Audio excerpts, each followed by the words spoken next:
Hello and welcome back to Suspended Fanimation. I'm your host, Dennis Betholkis, and tonight I'm reviewing the Orville Season 2, Episode 3, Home. I've been getting a lot of shit over my reviews, my first two reviews, because, obviously I don't get it or I'm too stupid, that kind of thing is what I've been hearing. Especially the last review was pretty damn funny, but it was, yeah. This episode was average. I mean, it wasn't fantastic. It wasn't bad. It wasn't good. It was kind of in the middle there. And yes, we did have a crew member that departed as well. So before I get started here, I'm going to say spoiler alert. So from here on out, I am going to spoil the episode. If you haven't watched it, go and watch it. Then you can come back and watch the video, and you can leave nasty comments down below, because, I don't understand, or I'm, not woke enough or something like that to watch the episode. So let's get started here. Isaac, we see the crew sitting there in the mess, and they're in the mess hall, and they're eating, and who walks in but Isaac? And of course everyone's like, okay, we got to clear things out. It's a Friday night tradition, and they're gonna have Isaac and Alana arm wrestle. I guess it's become a tradition. Everyone bets on it, and it's we're sitting there, and it's actually kind of a good throwback to when Bortus was eating all kinds of stuff. A lot of the good stuff happens on the Orville in the mess hall. A lot of good scenes. There's been a couple of bad scenes too, but the majority of season 1, there was a lot of good stuff that happened in the mess. So we have them arm wrestling, and Alana ends up losing and getting her arm broken in the process. We hear a snap. And she ends up going over to Dr. Finn, and Dr. Finn is like, this is kind of weird that, your bone would break, because her and Isaac are usually evenly matched. So Dr. Finn asks her, are you seeing any inflammation, feeling sore? And she's like, yeah, a little bit. So Dr. Finn starts, waving her magic wand over her and says, oh, well, your muscle density is down 20%, and your bone density is down 5%, and you're losing strength rapidly. And, basically we need to get you back to your planet. Otherwise, if we don't get you back to your planet in time, you'll never be able to go back, because the gravity will crush you like a grape. So, and I want to say, hello to all the people that are in the chat that are joining me this evening. I will get to you guys at the end here. Let me go through the synopsis first, and then, what I think of things and that, and then we'll get to the, everyone that's there in the chat. So she needs to go back to Celea and reacclimate her body. And Ed tells her, her job will be waiting for her when she gets back. And so they get to Celea, and Ed and Malloy take her down, and the ship has gravity shields. So they put gravity shields on the shuttle, bring her down there. And as soon as she gets out of the gravity shield, she kind of collapses down, because of course, she's in a weakened state at this point. Her father, who's also a doctor, he's very dismissive of the Union, and basically says, we have doctors here that are far more advanced than anything in the Union. We can take care of her, and just kind of blows Ed off on this. Ed, by the way, is in a suit that actually has a gravity shield as well. He's got about an hour's worth of charge before he gets squashed like a grape. So, yes, Slurmy Scott, I am a bourgeoisie prude, is what I believe was what it was called. That was one of my favorite ones, by the way. At some point in time, maybe on Saturday, I'll go through and read some of the comments, because the comments are fucking hilarious, man. It's some of the best stuff that I've read in a while. And we'll go over those. I think that'll be a good thing. So Alana is in a floating chair, because of course she can't walk around, and she's having a meal with her parents, and who comes in but her older sister, Solana. And Solana has her PhD, and it's kind of a weird thing. They really gloss over it, but I don't know if Alana is supposed to be like mentally deficient out of all the Salayans, because the way they kind of really just went over it really quickly, saying that yeah, she's mentally slow, even mentally handicapped. I don't know if that was what they were getting at. It was really weird, and they kind of glossed over it very quickly. And I was like, whoa, wait a minute. Is she actually slow to the point where she's an average human, or is this them just being, mean to her, or what's going on? They don't really resolve this, and it was one of those things I was kind of like, what the hell? Yeah, exactly, Viking bitch. Alara is slow, and well, they were saying that's her development was slow. Her mental development was slow as a kid, and that's the reason why she was having such a hard time on Solara there. So Solea, excuse me, Solea. So yeah, it was kind of a weird thing. So she goes into how she never received any encouragement from her family, and she received a lot of encouragement from everybody on board the ship on the Orville, and that's why she likes it so much. And they could learn a lot from those people on board the Orville. And her father basically says, you know what, we're going to go and take a family trip to the beach because that solves everything. And of course, Alana says, no, that's about 20 years too late. 4-star episode for you, permanent tourist. 4 stars out of 10 or 4 stars out of 5. That's what I want to know. So you need to have a little gauge on that one. Sorry. Where are we at here? 4 out of 4. Okay. All right. To each their own. So they end up going out to the beach house, and they take a little shuttle out there. And the house is on an island that's supposed to be deserted for the season's over with. So they're going to be the only house that's there. And the housekeeper that set up the house has decided he's going to leave. He's going to go back to the mainland. So he takes off. And Alana's outside, and she's looking at the beach and imagines riding one of the animals, the wild animals they see out there on the beach, which is just kind of a weird filler scene. I was like, okay, that's interesting, but it was interesting. Filthy, I don't know if I'd call it classic sci-fi, and I'll get to that in just a minute here. And then she notices down the beach another house with a light on, and supposedly they're supposed to be the only people on the island because the island is supposed to be deserted at this point. And she's suspicious about it and tells her parents, and her parents are like, it's no big deal. They kind of blow her off. She's head of security. She's gotten this, she's been doing her job for a while. So of course she's suspicious about this thing. So sure enough, the next day she's actually trying to get out of the chair and exercise a little bit. And of course she's still in a weakened condition. And the neighbors come over, and the neighbors are like, yeah, we live in the house down the street, down the beach there. And we've had someone, it seems like someone's been rifling through our stuff. We just wanted to see if, you had anything weird happen. And they're like, no. And our housekeeper left, he went to the mainland, and they try and call him. Sorry about that. Hitting my table all the time there and bouncing it around. They try and call him, of course, get no answer. And so they think that he might have been the one that had rifled through his, through their house. And yes, we have a lot of people that are getting billed here from, of course, Star Trek. And we have 2 different Star Trek alumni here, Robert Picardo and the guy who played Neelix. I can never remember his name. And yes, the security officer, Thrall, the new security chief of staff, is played by Patrick Warburton. And yes, Viking bitch, I thought he was very much wasted as well. He could have, well, then again, they could be bringing him back. Who knows? And I'll get to that. Ethan Phillips. Thank you, Marks. Yes, Ethan Phillips, who played Neelix and then plays evil dude here. So Alana and her sister go out to search Saris's house, the housekeeper, and find that he never left the island. Dun, dun, dun.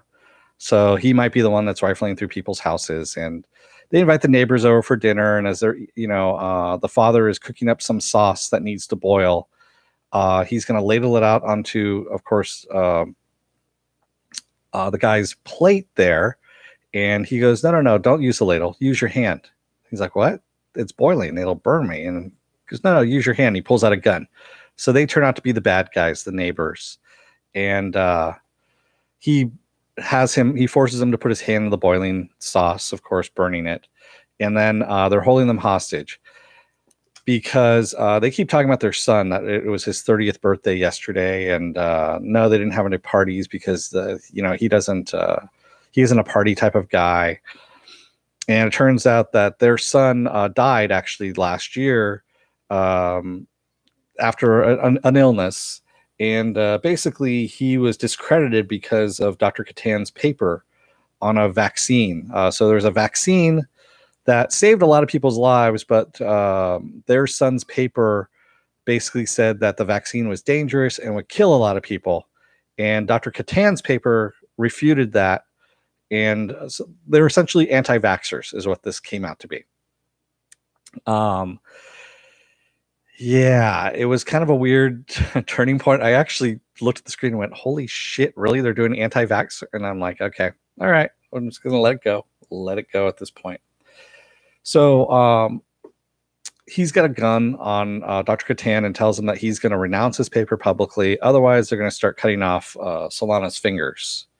And at this point, the Republic ship comes down, or the Union ship comes down with Ed in there and Malloy, because they have an idea to help out Alana, and they want to tell her about this. They come up with this idea, and Ed is talking to the father, and he says, "I know you don't like the Union. I know you don't like me, but I really need to talk to her. It's very important." And he's been told, of course, to get rid of anybody who comes to the door. And Ed gets shot in the suit. He goes flying back, and he can't move. So, yeah, the anti-vaxxer thing was a bit much. So Ed's outside, facing down the gunman, as Alana springs up out of the chair, and she goes after the woman neighbor, jumps on top of her, gets the gun, and kind of turns it towards her and shoots her, killing her. And then she's able to get her family upstairs to safety into one of the rooms, as I'm just going to call him, Dr. Phlox, is going through and shooting at them up the stairs, and he gets into the house. And we see that Ed only has 3 minutes left. Otherwise, he's going to be crushed like a grape because his suit is done at this point. And he can't move. And, of course, Malloy can't get to him because there's no other suit on board the shuttle, which seems like poor planning on their part. So Alana basically says, you know what? I can't make the jump down there. Dad, you're going to have to go down, and you're going to have to drag Ed to the ship. You're going to have to help him. And he's like, what? And he, of course, is becoming very, very scared and says, I can't do it. Why can't you do it? And she forces him to go over the railing and down there. And of course, as he's going over the railing, the bad guy comes in through the door with a gun. Alana shoots him and kills him. Once the father gets down below, we see what happened to the housekeeper. He's actually dead in the bushes. He drags Ed into the shuttle, but not before Ed's ankles break. And we only have a couple of yeah, that's right. Penn Farm Girl. It was a suicide with their son. So, yeah, it was kind of a weird. They really did a weird thing with this one. But anyway, they get Ed inside the ship, inside the shuttle, not before his ankles break, and Dr. Catan comes back outside and says, Alana, you're a very brave girl. You did a lot of good. And because I can see that now, I'm a shitty father.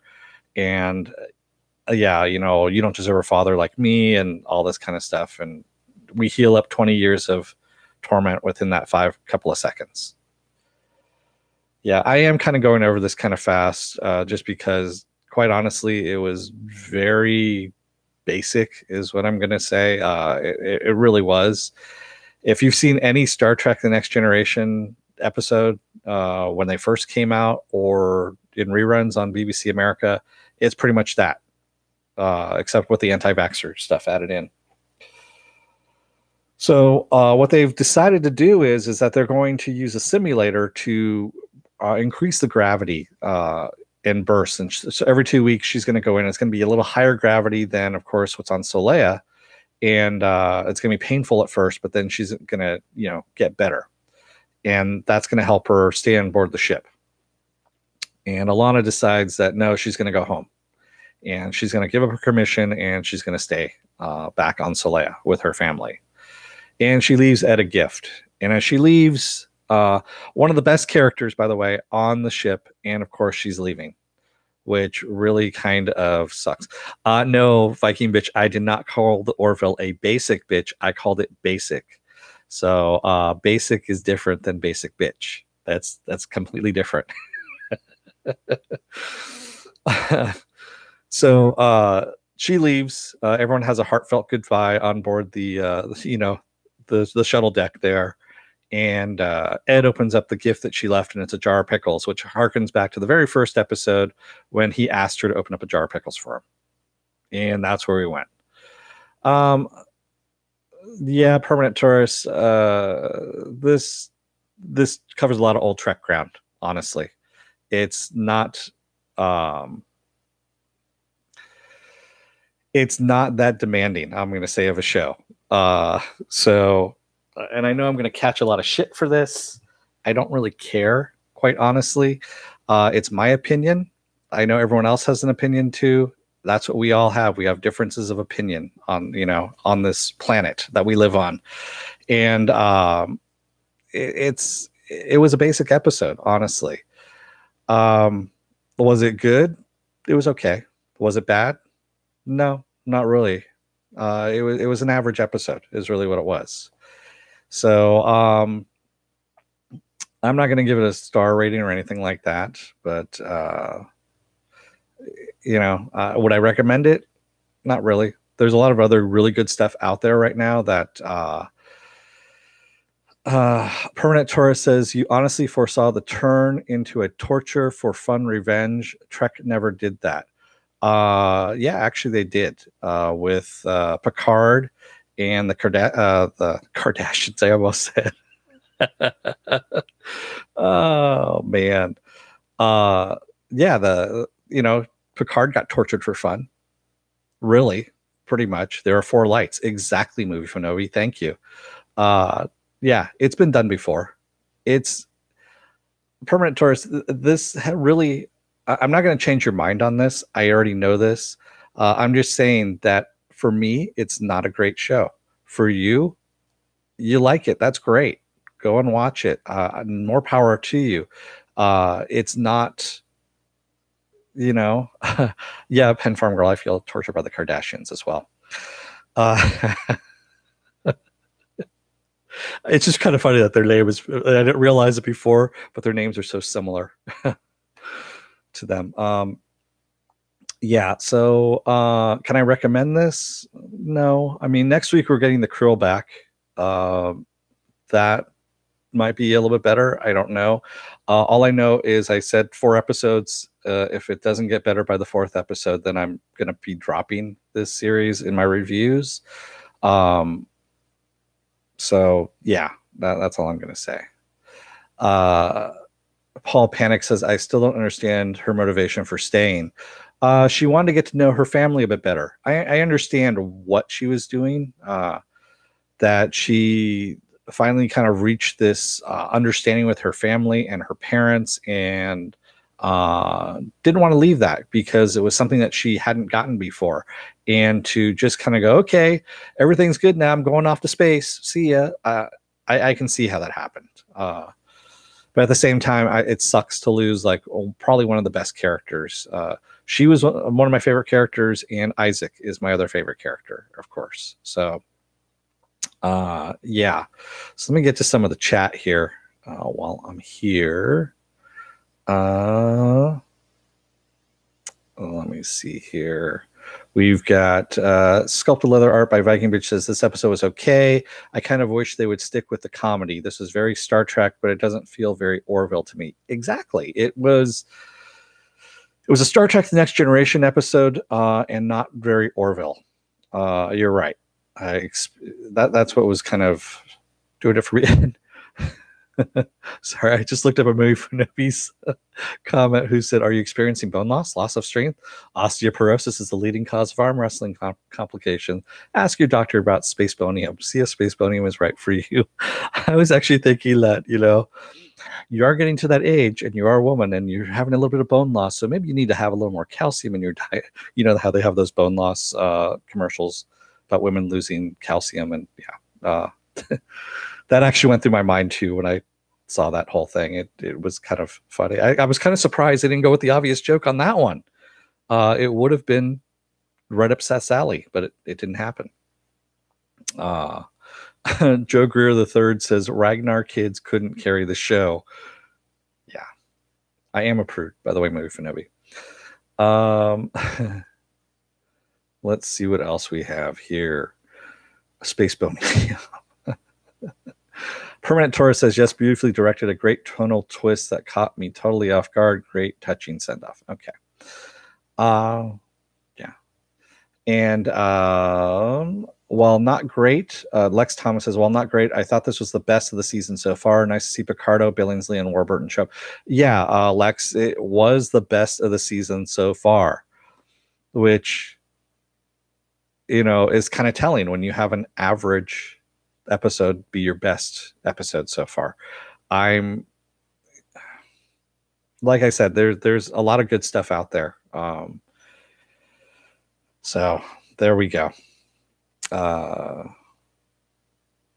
And what else? Not Neelix, it's Dr. Phlox, is what Paul Panic said. Thank you for that. It's been a while since, you know, watching Star Trek Deep Space Nine or Next Generation. I probably haven't seen that since they aired, more than likely. Yeah.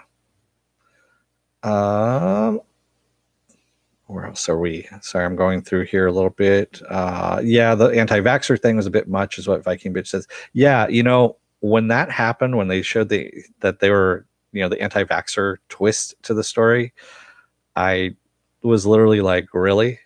Really? Nothing dates an episode or a movie or a TV show faster than putting in, you know, hot topics of the time. You know, like "You Go Girl," also putting in catchphrases, that kind of thing. What's up? You know, that kind of thing is really going to date your show. And that little portion of it is really going to date this show.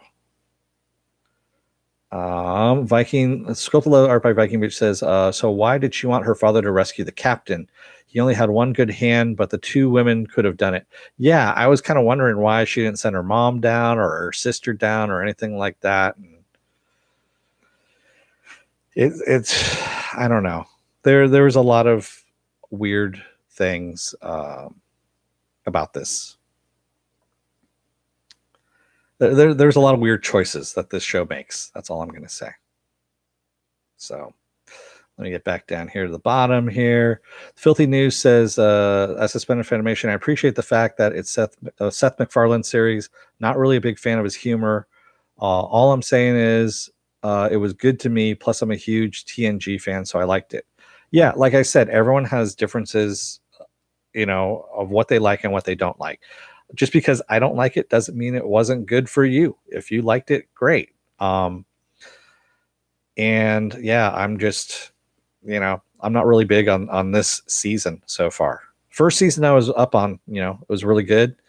But yeah, it really needs to pick up something in the writing. I don't know what's going on. Penn Farm Girl, yeah, it was a weak point in the script. That they didn't pick the women to do anything. They just let them be damsels in distress while their sister, who was recovering from an ailment, is protecting them. So yeah, okay. Who else do we have here? Paul Panic says the show needs more comedy and exploration. It's been too individual character focused. I agree with you, Paul. It needs to go more sci-fi with the comedy in there too, and less of the individual. I understand what they're doing. They're trying to flesh out the characters a bit more, but they were able to do that in season one so well, to flesh out the characters as well as do story. And then I don't know what happened. They lost it someplace within season two now. And I'm kind of wondering what happened, what went wrong, and why, you know, we're losing a cast member as well, who's a major cast member. So yeah, it was just kind of a weird choice. That's all. So I'm going to leave it at that. I'm not going to dig any more into this. And by the way, I am being very nice at the moment. If you want me to get like, I can get nasty about it, but I'm not going to. I'm not that kind of channel. There are other channels out there that can actually do that. You can go and watch them if you want to. I'm just going to tell you whether I liked it or not, and I'll give you my reasons why, which I did. And other than that, if you like what you see, even after all of that, hit the subscribe button, hit the like button, or hit the dislike button. Either way. Also, ring the bell if you want to see more videos from me, if you want to see when I'm going to be back on. And you can also subscribe. You're going to see a little subscribe thing up here at some point, and also some videos that might interest you up in this corner as well.